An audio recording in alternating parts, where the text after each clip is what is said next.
On the feast of the Nativity of the Virgin Mary, the Church of Jerusalem gathered in the Church of St. Anne to celebrate the one who is the dawn of our redemption. The Canção Nova Community celebrated the 20th anniversary of its mission in the Holy Land, bringing the voice, richness and beauty of the land of the Fifth Gospel to the whole world. A group of members of the Pontifical Mission visited the Holy Land to reaffirm the solidarity of the Universal Church with local Christians. The initiative aims to strengthen their presence in the region, drawing global attention to the difficulties they face, but also to their hopes for the future.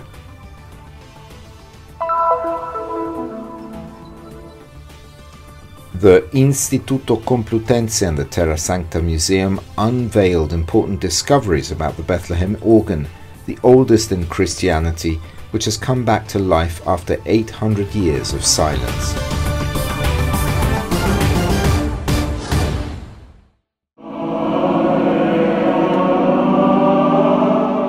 On September the 8th, a special day, the Franciscan friars go in solemn procession to celebrate the Eucharist and venerate the holy place. The presider is a French-speaking Franciscan, this year Father Stefan Milovic. Dopo l'estate riprendiamo la vita normale nelle pellegrinazioni di Terra Santa. After the summer, pilgrimages in the Holy Land resume. The liturgy of September the 8th presents Mary as the dawn of redemption, the first sign preceding all the mysteries Christ will accomplish for our salvation. In my homily today, I recalled how deeply troubled our world is. Wars, hostages, bombings. Even in France, life is made difficult by political issues. Here, Mass is celebrated in the presence of the French consul, reminding us that despite the trials the world faces, Christ came to redeem it. Therefore, we must not be afraid. Christ has conquered the world. Cristo ha vinto il mondo. Local faithful, religious communities and even a group of 18 pilgrims from Tanzania gathered to praise the great gift God gave us, the Virgin Mary. The opportunity to celebrate on this occasion in the Basilica of St. Anne fills my heart with joy, not only as a Salesian, but also as a pilgrim in the Holy Land preparing for the priesthood. Through the intercession of the Virgin Mary, beginning my 3rd year of formation here fills me with happiness, as a son of Don Bosco and Mary, help of Christians. We are from Tanzania. We are in a pilgrimage here, and we are very happy to be here. We visit every place. This Mass is also consular, since liturgical honours are given to the French consul. In fact, the French government, to which the property was donated in 1856, entrusted its care to the White Fathers in 1871. For France, this is an extraordinarily important and centuries-old responsibility to protect Catholic Christians in the Holy Land. This includes numerous consular masses, such as today's, as well as daily work with local communities, providing support and assistance. This has always been the primary and fundamental mission of the French Consulate General in Jerusalem for centuries. Importante depuis des siècles du Consulat général de France à Jérusalem. We have just gone down into the crypt of the Basilica, the liturgical place where we celebrate the birth of the Virgin Mary. There is great joy here at St. Anne, but let us not forget, of course, all those who find themselves in difficult situations and suffer here in this country, as well as all those who face tragic situations throughout the world.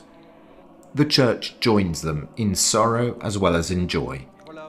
With this, I wish everyone a happy feast day and welcome all who may come to St. Anne in the coming days.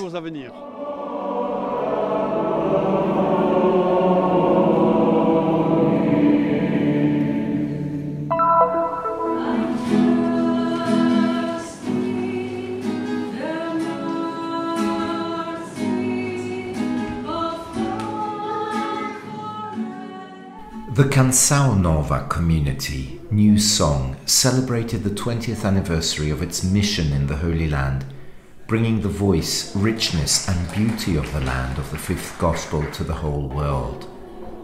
The celebration took place on September the 3rd with a solemn mass at the Chapel of Mary Bambina in the old city of Jerusalem, presided over by Cardinal Pierbattista Pizzaballa, Latin Patriarch of Jerusalem.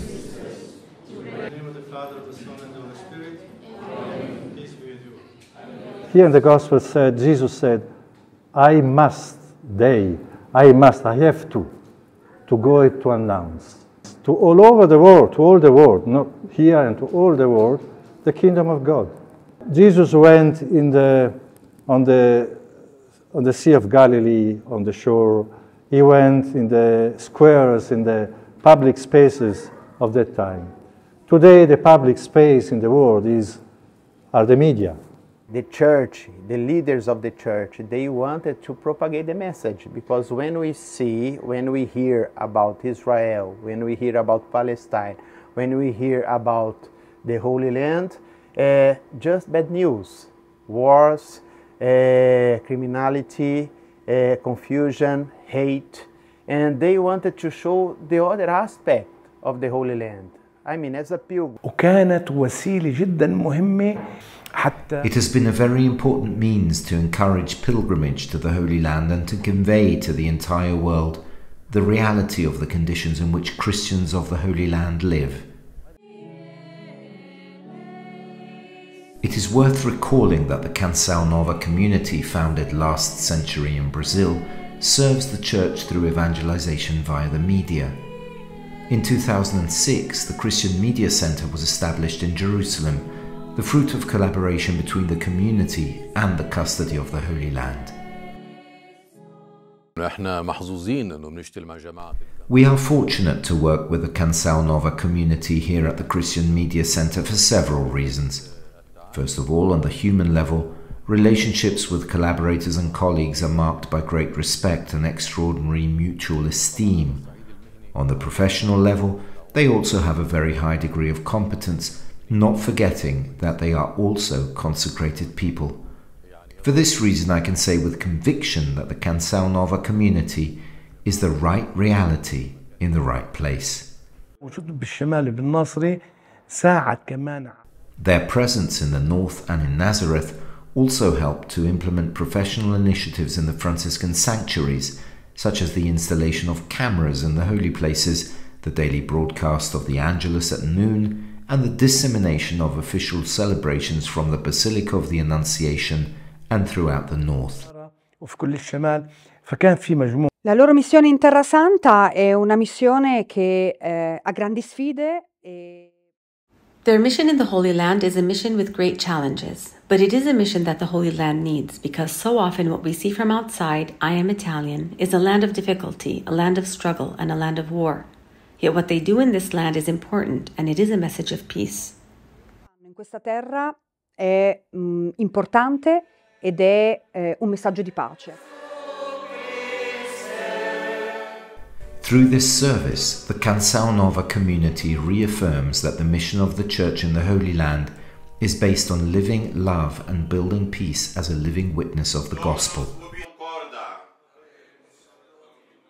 May the Lord bless you. 20 years in this church of 2,000 years is not that much, but in this contest is also an important step that we want to celebrate, hoping that someone else in the future can celebrate your jubilee here of gold jubilee, and who knows for the years to come. Thank you and God bless you.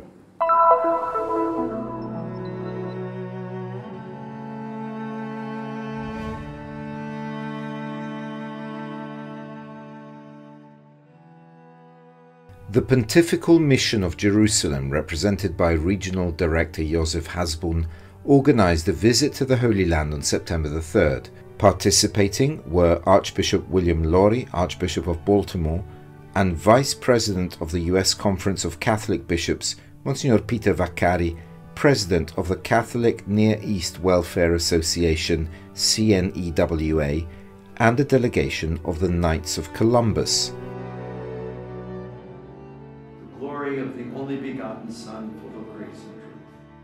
The visit had two fundamental dimensions. The first, spiritual, was expressed in the Pilgrimage of Hope on the occasion of the Jubilee of Hope, and in celebration of the Eucharist in the basilicas of the Holy Sepulchre, the Nativity and the Annunciation. The second, pastoral and social, was carried out through the interventions of the Pontifical Mission of Jerusalem and the CNEWA, as well as projects aimed at supporting the Christian presence and strengthening the resilience of the most vulnerable sectors of society. It is recalled that since the beginning of the war on October the 7th, 2023, the Pontifical Mission and the CNEWA have spent about $1.6 million in support of humanitarian aid to Gaza.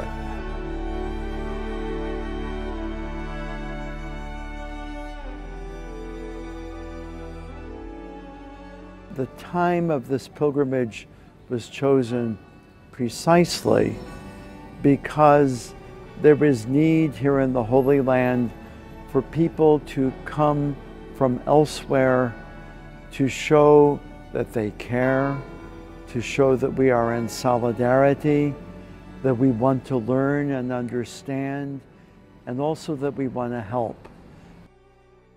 Well, the Knights of Columbus, we were very, very pleased to be here with CNEWA, the Pontifical Mission.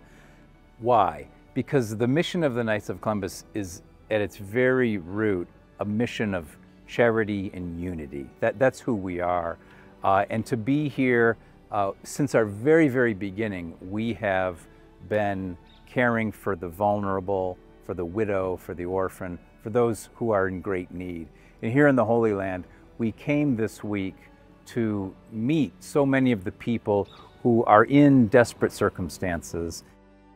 Spent this all too short pilgrimage here, I also encountered many ministries.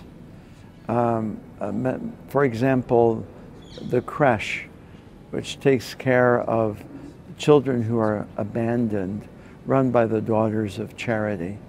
And when Sister put that little baby in my arms, I thought, here is a baby that the Christ child loves so dearly. But what I also thought was, even in this time of struggle, when there is so much deprivation, so much injustice, so many challenges just to be the church in this land made holy, there are heroic people here doing tremendously important and beautiful ministries. And my admiration for them knows no bounds.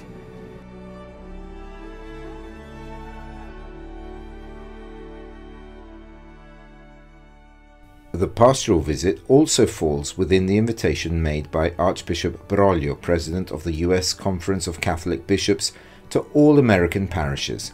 On August the 12th, he announced the special fundraising campaign aimed at providing humanitarian assistance and pastoral support to communities affected in Gaza and the Middle East through CNEWA and Catholic Relief Services, CRS.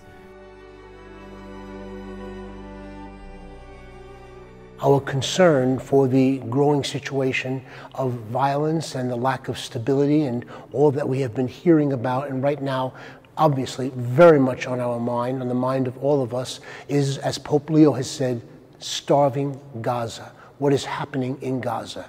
And so CNEWA and Pontifical Mission has launched its own appeal, an emergency appeal, trying to reach as many people as possible to bring assistance to the suffering people, to the people who are starving. As even now, His Beatitude Cardinal Pizzaballa has said, the new Golgotha in Gaza.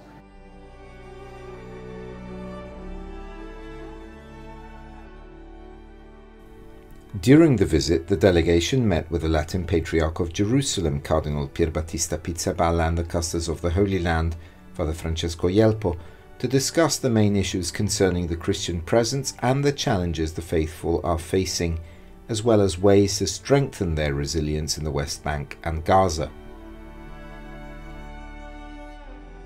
I began to understand a little bit more deeply how extremely dangerous, complicated, and heartbreaking is the situation of not only of Christians but of other believers here in the Holy Land, but also understood how wise, how far-sighted is the Custos and Cardinal Pizzaballa in trying to protect what remains of the Christian community, to try to encourage them to stay here, to give them the hope they need to continue living here in spite of everything. This visit came to reaffirm the solidarity of the Universal Church with the Christians of the Holy Land, to strengthen their presence and to draw the world's attention to their sufferings, but also to their hopes.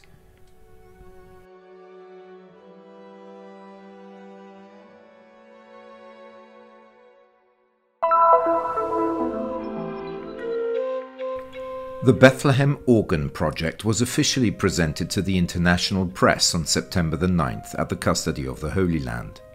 Promoted by the Instituto Complutense de Ciencias Musicales, ICCMU, in collaboration with the Terra Sancta Museum and the custody of the Holy Land, a treasure destined to rewrite the history of European organology.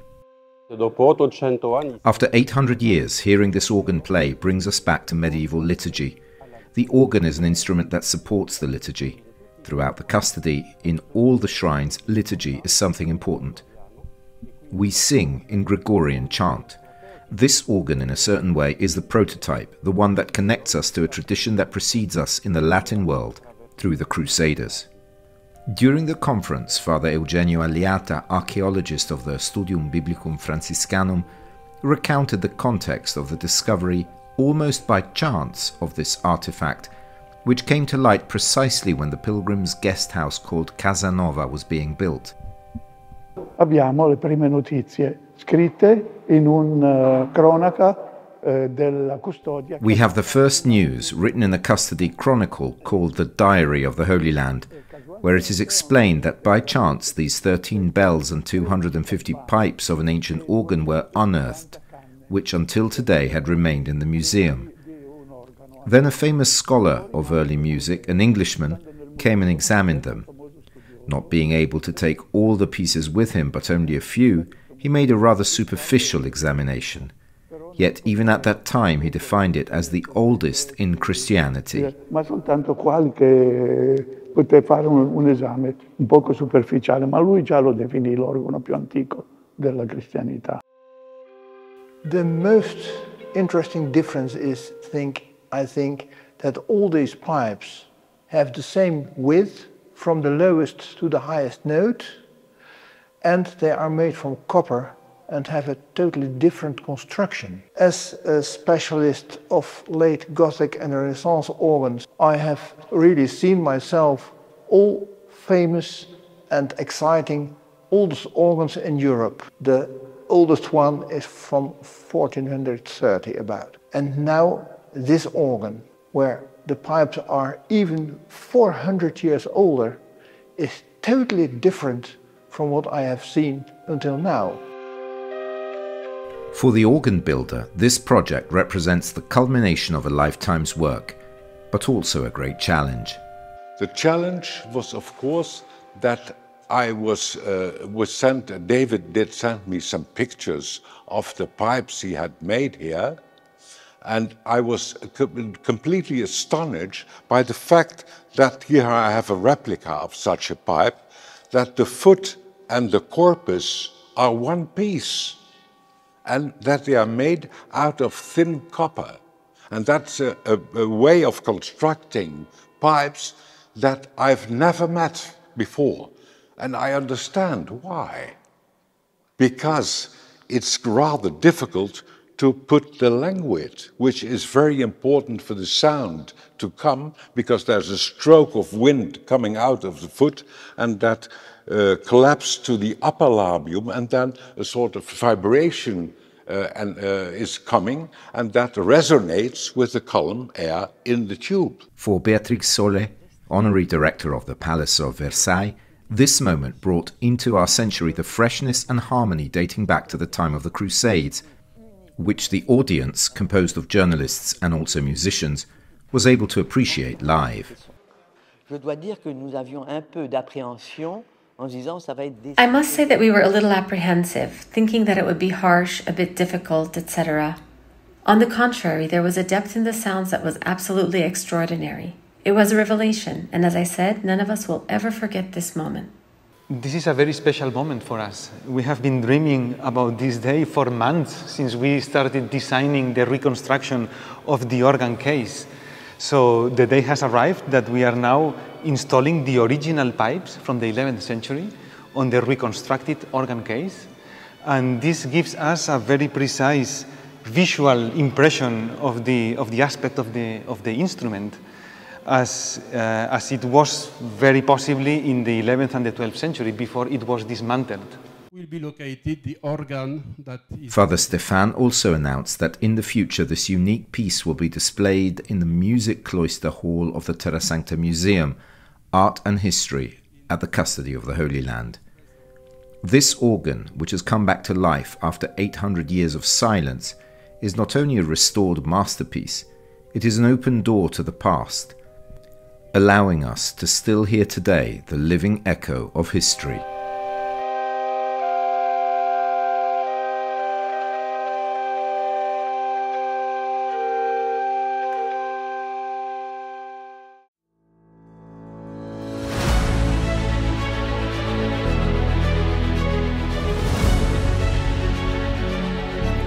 Open yourself to a gesture of solidarity and support the mission of the Custody of the Holy Land. The Christian Media Center spreads the good news of Jesus by making known to the world the spirituality of the holy places and the lives of the Christians who live here. Your contribution will help us bring the proclamation of the risen Lord, the most urgent of all, to men and women of every language and nation. To help us concretely, open the QR code. Your choice makes a difference.